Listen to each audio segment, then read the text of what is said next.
Hey, it's Les from the TV Dudes. This week, I was lucky enough to sit down and chat with Mark Gagliardi. You may know him from Drunk History, or as Croach the Tracker on Thrilling Adventure Hour, or you've heard his voice on Venture Brothers, or Star vs. the Forces of Evil. But we talk about his role in the new series Blood and Treasure, where he plays Father Chuck. We talk about what he loves about adventure shows, what he enjoys about playing Father Chuck, how improv affected his life, and how the connections you make persist throughout your career. It's a great chat, and I hope you enjoy.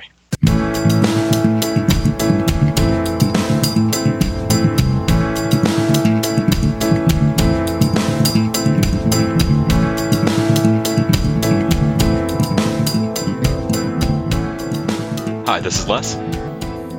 Hi, Les. It's Mark Gagliardi calling. Hey, thanks so much for taking out the time today, Mark. I really appreciate it. Oh, it's my pleasure. My pleasure. So I'm not sure if you got told much about the podcast. The TV Dudes does general weekly TV crit, and a couple times a week we do interviews with actors, writers, showrunners, just to give you a little background. Yeah, I see that you spoke to Katya as well. Yes. Yeah. Which, yeah, she was absolutely a joy to have on the show. And I've now gotten to watch the first episode of Blood and Treasure. And I got to say, you absolutely steal it as Father Chuck. Oh, really, thanks. really a blast. In one of those movies that I discovered because of the advent of the internet in college, other people didn't like. I loved Hudson Hawk as a kid. Like it just that movie. I thought that movie was great. I came out of the theater having no access to the wider world and no idea that it was even kind of panned. And Right. And so I occasionally catch myself telling people something's like Hudson Hawk and realizing it's hitting them differently than I think it is. And but in all the best ways, I got a Danny Aiello vibe off of Father Chuck of like, this is the bestie that's going to carry me through this movie. Ooh. Oh, I like that. Look, I love Danny Aiello, and I'd be lying if I said I hadn't timed out things with buddies of mine to Would You Like to Swing on a Star? Just in homage to that movie. Same. Like, all right, we gotta do this synchronized thing. Should we text each other? No. We'll be fine. We'll just both start singing Swing on a Star now. Exactly. Yeah. I have to say, I think the most shocking thing to me on your entire bio is that you are from Tennessee. I dropped a lot of my accent with a diction coach in high school and college because I'm from rural Texas and it didn't help me. I feel you so my whole 100%. life. Yeah. Was that something that you consciously worked on, or was it something that came about because of getting into acting and comedy? Yeah, well, I started acting when I was really young. I did my first play when I was 5, turning 6. And I just kind of never stopped from there. So I was always having acting classes and diction coaches. And I remember the first play that I did, or the first big role that I had in a play. I went on the local news and promoted the show. And I listened back to it years later, and I was like, "Wow, I sound like Dolly Parton." Like this little high-pitched Southern accented voice. Yeah, I remember getting told in high school. So I'm glad that I was able to do something realize how many about words it. you combine into one word, or how often you say an I instead of an E. And once I heard it, I couldn't stop hearing it. But then the first time I went overseas, someone got really, really angry at me in a bar for not sounding Texan. Like I ruined their opportunity to meet a Texan. Like they met a Texan, and I was this awful disappointment. Oh, really? Yeah, I mean, look.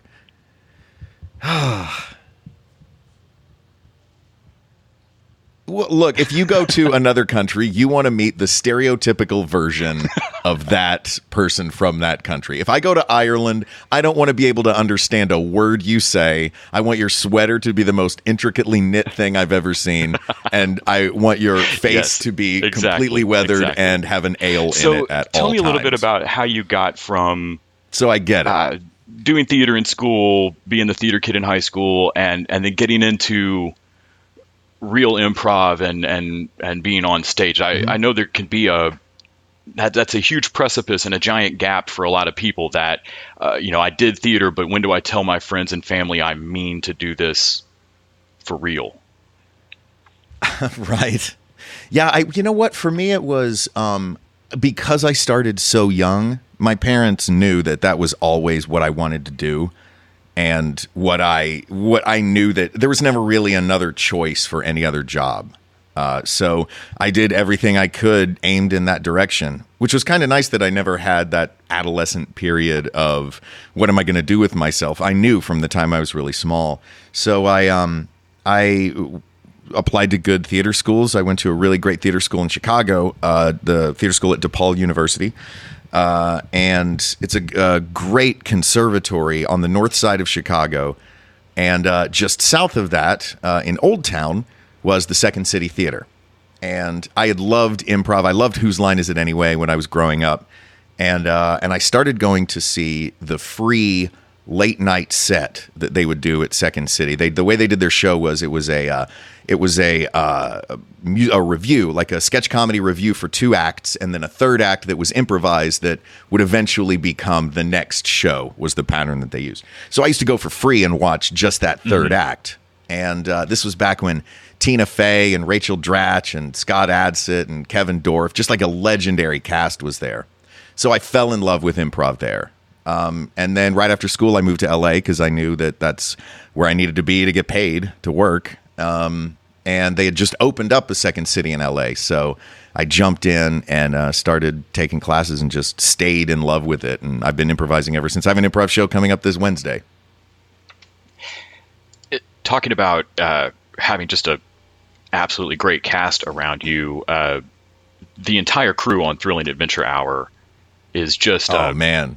It's a who's who of comics, but I know it can't possibly have felt that way to y'all at the start. Not at the start. Well, we knew that Thrilling Adventure Hour was something special. Acker and Blacker created this story, the serialized space western, Sparks, Nevada, Marshall on Mars. We did a table read of it when it was originally a movie, and then Acker and Blacker thought, well, that's really fun. Why don't we just figure out a way to get people to read these scripts? So they came up with the conceit of old time radio. So the nice thing about it was we always had scripts in our hands. So there was never any pressure to be off book for a lot of stuff and really overly rehearsed. It was just a really fun hang that happened once a month that also happened to be written by 2 brilliant writers. So we knew it was something special. And then it was great when other people started picking up on it and our audience grew, and then our guest star list just exploded from there, and we had a lot of great people coming and do the show with us. But that core group of Work Juice players is always going to be, I mean, that's my family. That's my stage family. We were on stage for 10 years together doing that show, and we still do them every once in a while. They're actually who I'm improvising with on Wednesday because Acker and Blacker stopped writing Thrilling Adventure Hour shows, but we didn't stop wanting to play together, so now we improvise together. That's great. Yeah, I had heard that it had come out of a table read, and it's great to hear that it still rolls forward, that these connections persist, and you and find not only with. As performers. I'm sorry, go ahead. Oh no, that you find people you want to work with, and you make sure to stay in touch. Yeah, I think that's always been the case in my experience. Is you find your tribe, you find the people that you love to work with, whatever it is you do, you find the people that you love to work with. And if you find them, hold on tight to them, Speaking of that, you've got another podcast as well. We Got This. Can you talk a little bit about putting that together and the genesis of that?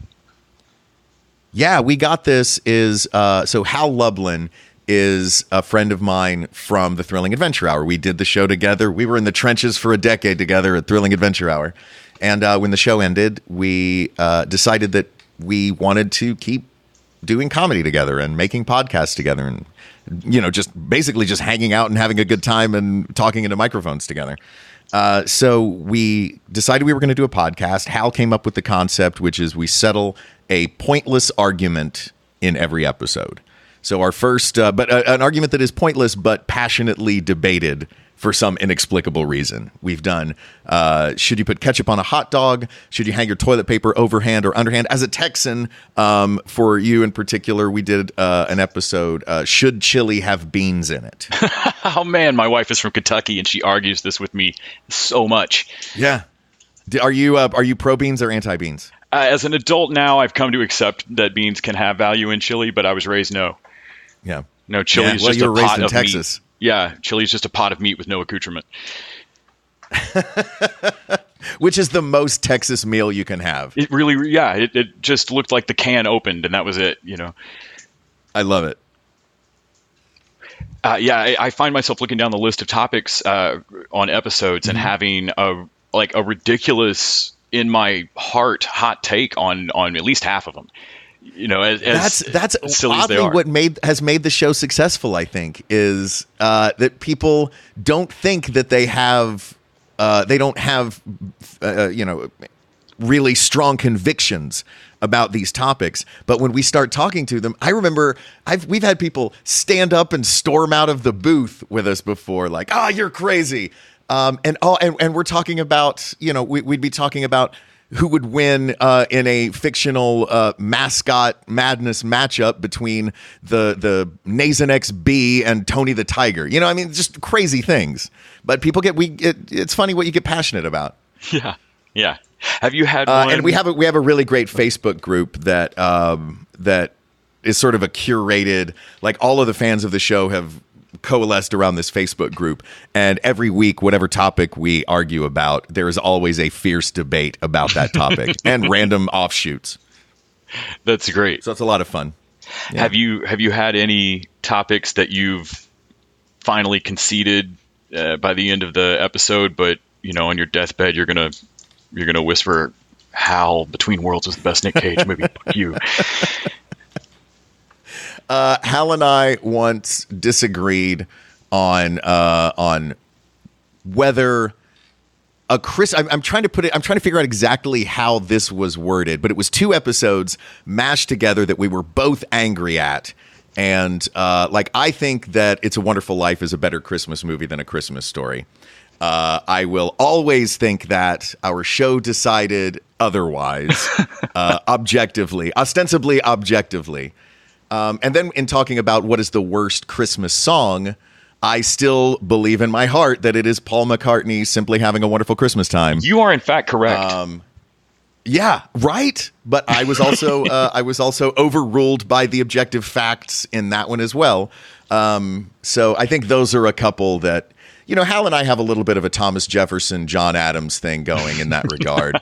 On our deathbed, my last words will be, "Hal Lublin lives." Oh, that's great. I had seen you say, I think in another interview, that there's so many absolutely vicious, cutthroat arguments online all the time. Yeah, that it's fun to have a kind of safe argument. An argument about nothing where we're admitting it's about nothing. Exactly. But the tongue-in-cheek game of it is that it is the most important thing for 1 hour. Yeah. Or however long the show winds up being. If it's particularly contested, it'll be an hour 5. But but yeah, that's one thing that I think both of us we come from an angle of entertainment is our job, and our personal lives will get political, but we want to cast a wide net. Yeah, these aren't those. And there's other in that particular show. There are other aspects of our comedic lives, like when we were at Second City together, we would get vicious sometimes, but that's not what this show is. And it's the reason we don't swear on the show. We like to have a family audience because it's fun when we get stories of families that will listen in the car, and then parents and kids will debate the same topics, and the kids will get passionate about it too. Oh, that's great. Yeah, see, starting the important conversations like ketchup on hot dogs. Exactly, which you should not do, by the way. I'm sure you're wrong. That. You're absolutely wrong. Really? Oh, this was going so well. I know. We were almost friends, but now I shall fight you. Well, that's the beauty of the show too. Is like, yeah, because really the answer is, man, put whatever you want on a hot dog. Exactly. But that's not the question. The question is, should you? Yeah. And you should not. Yeah, it makes me think of the "Thank You for Smoking" scene where he's teaching his daughter about arguing and like, is chocolate better than vanilla? This isn't actually an argument I can win with you, but I'm really not talking to you. I'm talking to everyone in earshot. And yep. Oh. And look, I'll have an argument out loud. I talk for everyone in earshot a lot. I just generally kind of live my life in that style, like Capitano from Commedia, just all bluster. That's a great reference, man. So one of the things that it kind of honestly connected We Got This to Blood and Treasure for me was that same kind of thing. In the last, 5-10 years, Tunnels Under the Vatican, crazy ass conspiracy theory has kind of gotten ruined for me as it's been accepted into actual like mainstream life, like some of this is real. Yeah. And so it's fun occasionally to get to watch kind of a National Treasure Temple of Doom style swashbuckling silliness, like Blood and Treasure. Yeah, it opens with blowing up a friggin' pyramid, for God's sake. Yeah, I think that's the value. One of the real things that I think is really valuable about this show and is wonderful is that it's pure, just escapist fun. And there are a lot of people and a lot of great artists saying a lot of very important comments on the world right now. There are also a lot of great artists who are using their craft to give you an hour of running around Rome and Morocco trying to find a treasure. And that's the stuff that I tend to gravitate toward. Yeah, I mean, if people want a factual, brutal history, you and Derek do another show, and you could go watch Drunk History. Yeah. Yeah, exactly. I find it I hysterical. don't know that I would call that show brutal. No, but it's The far more. Hangover is brutal. The Hangover. So I don't drink much, and it looks brutal every single time. I think You on the Floor, which is me. All I could think was like, oh my God, what is his next day like? Yeah. Well, we have remedies, which are nice, but yeah, it's my next day is always a little cloudy, but Derek swears that we get everything that we needed. So I'm always impressed at the recall of fact. Yeah, well, we just drill them so hard, That's what I always wondered, if they were really good, really well-placed cue cards, or if you really friggin' studied. Oh, no, we just drill. We have about a month beforehand to study. And because it's the thing, like, if you're going to play a piano and you kind of barely know how to play the piano and then you get really drunk, you're not going to play the piano very well. No. But if your hands, have the muscle memory of playing the piano, then you get really drunk. Maybe it'll just make you a little more passionate about it. Yeah. Yeah. It's just going to come off like a drunk poem you learned in high school. Exactly. Do you have any of those where, for some reason, there you go. Yeah. There's always one that's stuck in your head. Like, why do I remember that? Exactly. Biofeedback. Information on one or more ongoing bodily processes obtained by the use of various monitoring devices. I know that because my brother walked around the house saying that for like a month. And then for some reason that just stuck in my head. So now I'll always know the dictionary definition of biofeedback. That's great. I mean, it's not particularly helpful, but it's pretty great. No way helpful. Yeah. So, what is next for you on your schedule after Blood and Treasure is done? Blood and Treasure season 2, hopefully. We'll, hopefully we get to come back and do more. In the meantime, I'm doing a lot of improv shows. Hal and I have We Got This trucking along. I've got some. The final season of Star versus the Forces of Evil has just aired, so that's a fun one to binge. But yeah, I've got some. I have some fun projects coming up. I have one project coming out that I'm very excited about. Where I get to work with an absolute legend. I don't know if we will ever be in the same recording studio together because it is an audio job. But to get to work even peripherally with Mel Brooks will be a delight. So that's coming up soon. Look for that. That's great. Yeah, even the Sinatra duets that came out in the 90s, I had to think, like, I don't care, man. Some of y'all got to be on a track with Sinatra, even if you weren't in the room. Exactly. Yeah.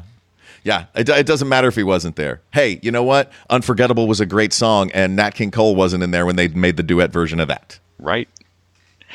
Man, thank you so much for taking out your time today. I really appreciate it. Oh, it's my pleasure. Thanks for having me on. Yeah, I love the setup of Blood and Treasure. As I understand it, it's a self-contained season, and if there's a season 2, it'll be same characters but new mystery, which that's wonderful. It makes me really look forward to it and hope it can keep going. Oh, thanks. It's been very exciting, and I hope that we get. I mean, really making it is the adventure, and so I hope we get to do more of that, and I hope it comes across on screen. Yeah. Well, so far, I'm looking forward to episode 2. So. We'll see what happens. Thanks again, Mark. Awesome. Thank you so much. Have a great rest of your day.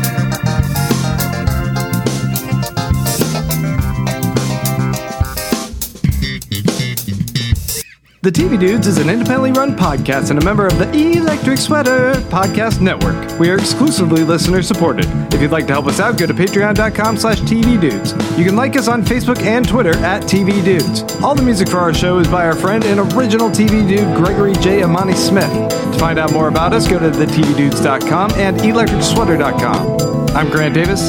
Thanks for listening.